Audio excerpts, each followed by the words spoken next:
Have you ever wondered how much time you spend in front of digital screens? And when I mean digital screens, I mean your phone, your tablet, or your computer. Well, your answer might actually be almost your lifetime, which is just normal. Or have you ever asked yourself the question of how loud the music you listen to on your phone? Do you think you can get away with them? Well, I don't know. Depends. Even though music is a good brain workout. Okay, so let's dive into it. But before I go, I would need some things. My laptop, my computer. But this is all I have. And I think almost like a computer. Let's see. Oh, wow. Oh, God.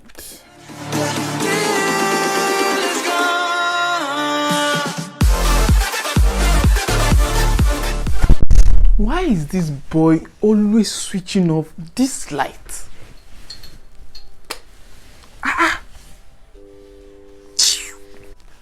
Okay, this one is 2 times.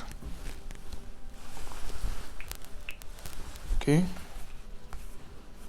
this one is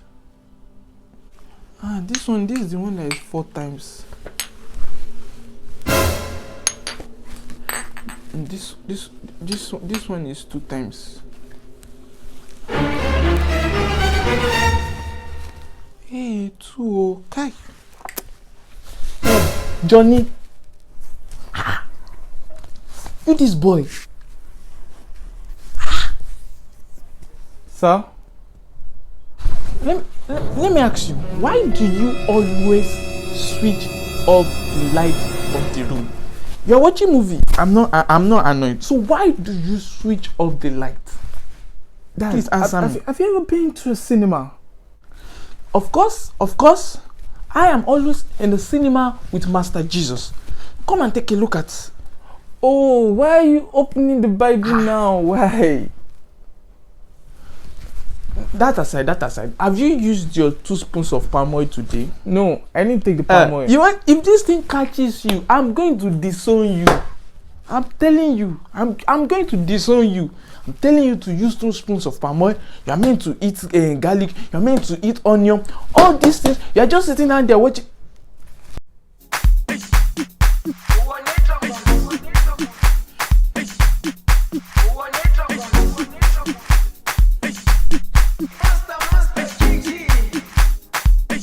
Johnny, have you taken this thing to that man? The man next door. Have you taken it to him? Johnny?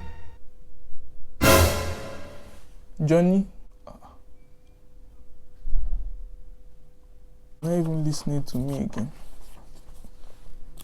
Dad, why did you switch off the light? Switch off which light? Why did you switch off the light? Who switch off light? Switched on now. Who off light? Who off light? Now, let's start with the listening. Earphones, headphones, earbuds, all of them are all around us today due to the development of the technology. But does that mean they're actually safe? Of course, they make life very, very comfortable for us and make life easier, but does not mean they're that safe if we aren't careful. Chances are you have a smartphone in your pocket and a pair of headphones that connect it directly to your ears. Unfortunately, those same devices that make listening to music or talking on the phone so simple might also be damaging to your ears. It's hard to keep track of how loudly people listen to music or how continuously they do so. What we do know is that the personal music players can reach between 95 to 105 decibels. Just over 105 decibel is equivalent to holding a chainsaw at arm's length. A safe sound loudness is around 70 to 75 decibels, but you may think listening to a sound of around 80-85 is just a little bit deviation from the normal. No, actually, because the graph of loudness is a bit different in the sense that if you listen to music at 85 decibels and someone is listening to a music at 70 decibels, though the normal increment should have been 21%, but then the increment is over 1,500%. Now I'd like to talk about what actually happens when we listen to loud music. It's not just for us to know that we shouldn't listen to loud music, we should understand what actually happens so that we get the understanding. I would like to talk a little bit of biology or anatomy. I may not be your best anatomy or biology teacher, so just listen to me and get your understanding. Now, as you all know, the ear, or you probably may not know, the ear is divided into three parts.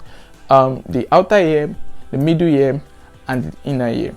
Now, in the inner ear is where we have sensory cells that convert music and all these conversations and everything into impulses.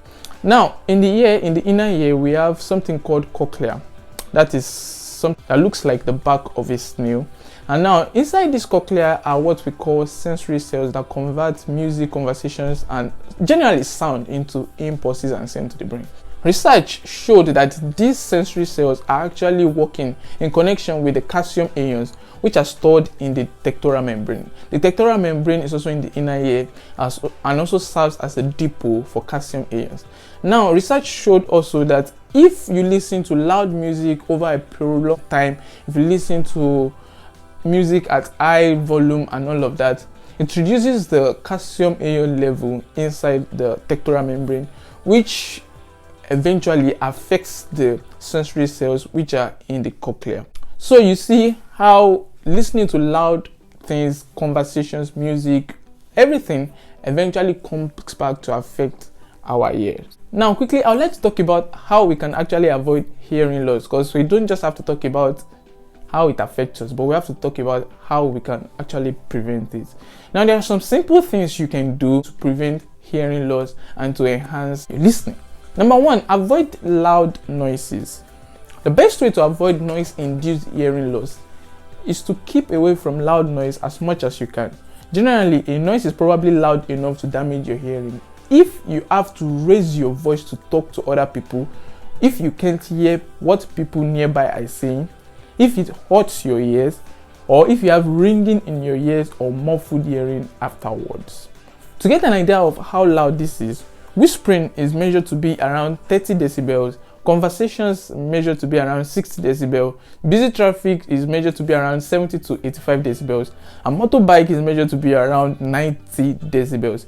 Listening to music on full volume on headphones can be around 100 to 110 decibels. Now, a plane taking off is about 120 decibels. Second thing you probably really want to do is take care when you're listening to music. To help you avoid damaging your hearing, use noise cancelling earphones or headphones. Don't just turn the volume up to cover up outside noise.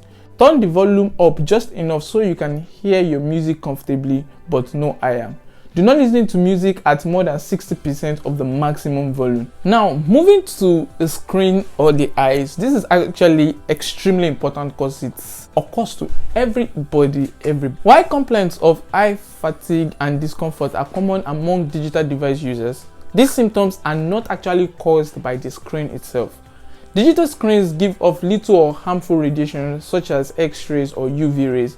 All levels of radiation from computer screens are below levels that can cause eye damage such as cataract. Computer vision syndrome, or also known as digital eye strain, is actually a group of eye or vision related problems that result from prolonged use of our phones, our tablets, our computers due to the proximity of the eyes to the screen. The most common symptoms associated with computer vision syndrome are eye strain, headaches, blurred vision, dry eyes, neck and shoulder pain. These symptoms may be caused by poor lighting, improper viewing distances, poor sitting posture, uncorrected vision problems, and combination of these factors. Here are 6 easy steps you can take to reduce your risk of eye strain and other common symptoms of computer vision syndrome. The first thing you want to get is a proper eye examination. If you feel there's any pain in your eyes, or you feel it's itchy, or there's something wrong with your eyes, I would recommend you get a proper eye examination with an optician, so they tell you whatever you need to do or whatever is wrong with your eyes. 2, I would advise you, when you're with your laptop or your screen, anything at all, use a proper lighting. Let the room be properly illuminated. Yeah, we go to cinemas and everything is dark, but you can compare the distance the distance between the screens in the cinemas to us and the laptop and our phones and everything to us in the houses. So like, it's important for us to maintain proper lighting in our homes so that we minimize the risks of computer vision syndrome. Also, you need to adjust your computer display settings. You might need to reduce the brightness, reduce any other thing that might make it too attacking to your eyes, just as to reduce the risk. Also, you should try to blink more often in order to make your eyes totally and always wet. And you should also take frequent breaks from screens. You can try to read a book or do any other thing recreative without having to use the screen. Hey you guys, thank you for watching this video up until this moment. I'm really grateful. Make sure you give this video a thumbs up, and if you haven't subscribed to this channel, make sure you subscribe to this channel already. Now, just before we go, I'd like to try this trick on you guys. I want to guess what you're thinking about, so I'm going to be asking you some questions very fast, quickly. Make sure you answer me so this thing works. First, what day of the year does Christmas fall in? You have it? What's the number between 1 and 3? Did you get it? What's hamburger made up of? Anything. Just say it. Anything. You can say it out loud. Okay. What side of the road do they drive on in Europe? Did you get it? Okay. So now, think of a color and a tool. Say it out loud. You get it? Now, your mind might be blown off if you are thinking of a red hammer. I don't know how that works. There's no secret. Just tell me in the comment section below if you were thinking of a red hammer or if you're thinking of any tool at all. This is not a specific trick, and I was not meant to 100% get it. It was just a trial, and if it worked, make sure you write it in the comment section below.